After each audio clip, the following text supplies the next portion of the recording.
사랑하는 기쁨의 교회 성도 여러분 안녕하세요. 오늘은 다 같이 예레미야 40장의 말씀을 함께 묵상하도록 하겠습니다. 제가 1절부터 6절까지의 말씀을 읽겠습니다.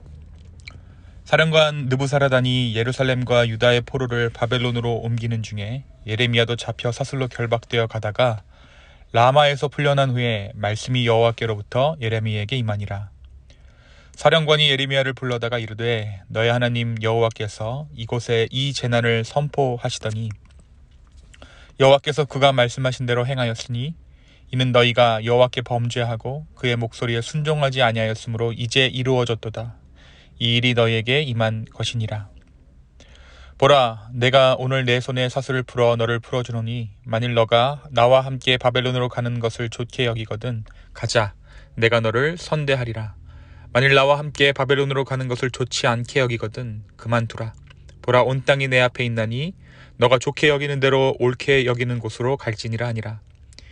예레미야가 아직 돌이키기 전에 그가 다시 이르되 너는 바벨론의 왕이 유다 성읍들을 맞도록 세운 사반의 손자 아이감의 아들 그다리아에게로 돌아가서 그와 함께 백성 가운데 살거나 너가 옳게 여기는 곳으로 가거나 할지니라 하고, 그 사령관이 그에게 양식과 선물을 주어 보내매 예레미야가 미스바로 가서 아이감의 아들 그다리아에게로 나아가서 그 땅에 남아있는 백성 가운데서 그와 함께 사니라.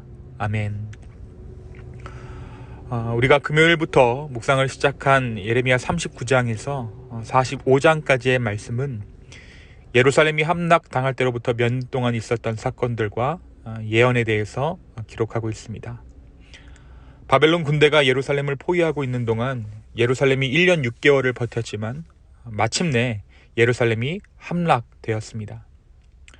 예루살렘이 함락되었을 때 유다의 마지막 왕인 시드기야는 두 눈이 뽑히고 쇠사슬에 매여 바벨론으로 끌려갔습니다.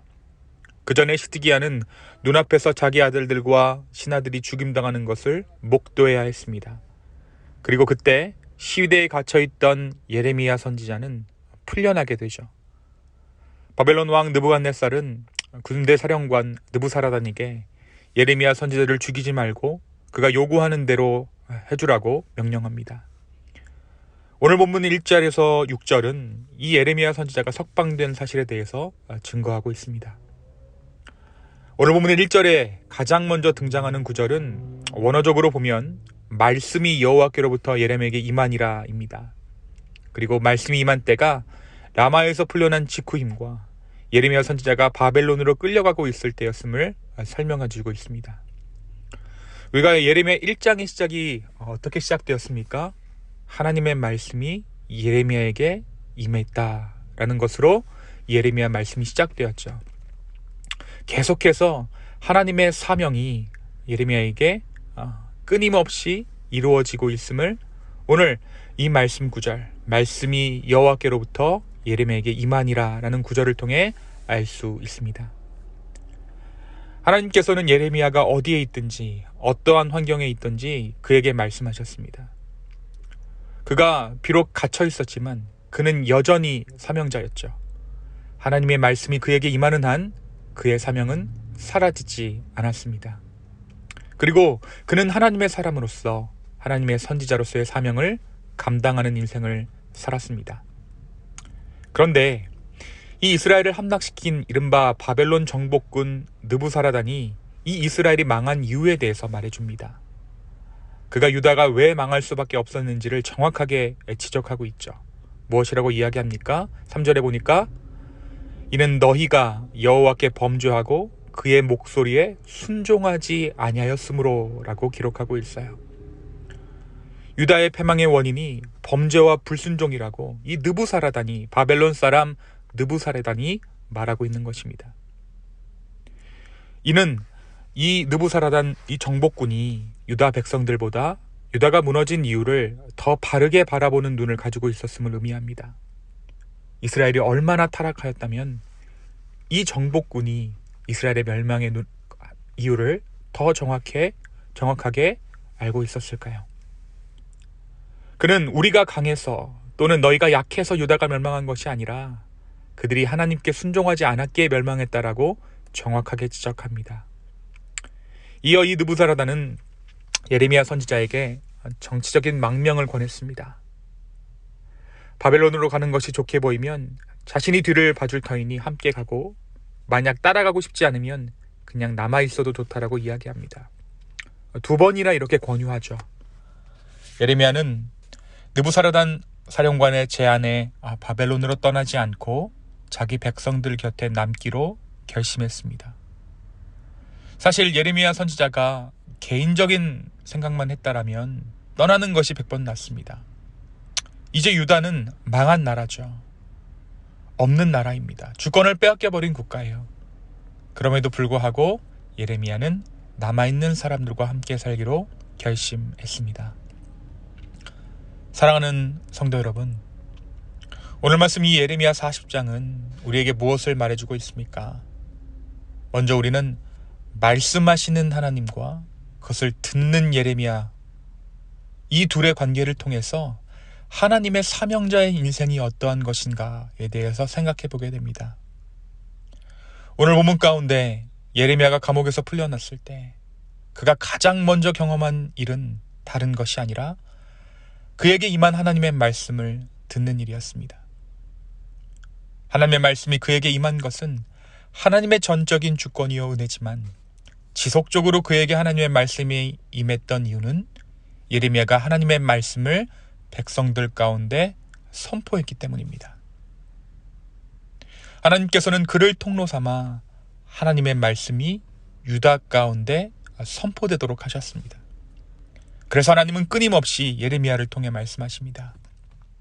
사랑하는 여러분, 우리의 삶에서 하나님은 말씀하십니다. 우리는 그 말씀대로 순종하며 주변의 이웃을 섬길 때 하나님은 계속해서 우리의 삶 가운데 말씀해 주실 것입니다. 이것이 하나님의 사명이죠. 예레미야의 사명은 그가 특별해서 받은 것이 아닙니다. 그 역시 연약한 인간이었지만 하나님의 말씀을 전하는 가운데 그는 사명자로 서게 됩니다. 오늘 하루 하나님의 말씀에 순종할 수 있는, 그래서 더욱 더 깊은 하나님의 임재를 경험하는 저와 여러분 되기를 소망합니다. 또한 오늘 말씀은 회복의 때가 임하였지만 그 회복을 개인의 영달을 목표로 삼지 않았던 예레미야를 보게 됩니다. 예레미야는 안락하고 편안한 삶을 거부한 채 이스라엘 백성들과 끝까지 함께할 것을 결단합니다. 이것은 망한 이스라엘을 지키는 것이고 자신의 평안함을 포기하는 것입니다. 분명 하나님께서 공급하신 거예요. 바벨론으로 망명하는 이 모든 것이 하나님께서 예비하신 축복일 수 있습니다. 그러나 예레미야는 이 순간에 한 발짝 뒤로 물러섭니다. 이제 나의 때가 왔다, 이제 나는 회복되었다라고 함부로 선포하지 않습니다. 그는 끝까지 겸손했고 그 겸손이 결국 예레미야를 하나님 앞에 머물게 합니다. 오늘 이 말씀을 묵상하면서 과연 내가 예수님을 믿는 이유가 무엇인지 다시 한번 생각해보는 기회가 되기를 소망합니다. 나는 왜 신앙인으로 살아가고 있습니까? 나는 왜 사명자 되기를 소망합니까? 먼저 그의 나라와 그의 의를 구하는 인생을 하나님께서는 마지막 순간까지 책임져 주실 것입니다. 이 사명이 우리를 살아가게 합니다. 이 사명이 우리를 숨쉬게 합니다. 이 믿음을 가지고 오늘 하루를 살아가는 저와 여러분 되기를 예수님의 이름으로 축원합니다. 이 시간 함께 기도하시겠습니다. 주님, 오늘 이 예레미야 40장의 말씀을 통해 우리에게 말씀해 주심에 감사합니다. 주여, 우리의 삶이 말씀하시는 하나님을 따라 사는 인생들 될 수 있도록 인도하여 주시고, 주님, 하나님께로부터 받은 사명을 우리의 개인적인 부귀영화를 위해 사용하지 않을 수 있도록, 주여 끝까지 겸손할 수 있도록 우리의 마음을 붙잡아 주시옵소서. 또한 끊임없이 말씀하시는 그 하나님의 말씀에 순종하는, 그래서 더욱더 곤고히 주님 안에 살아가는 우리 모두 다 될 수 있도록 주여 우리의 인생을 축복하여 주시옵소서. 감사합니다. 이 모든 말씀 살아서 역사하시는 예수님의 이름으로 기도했습니다. 아멘.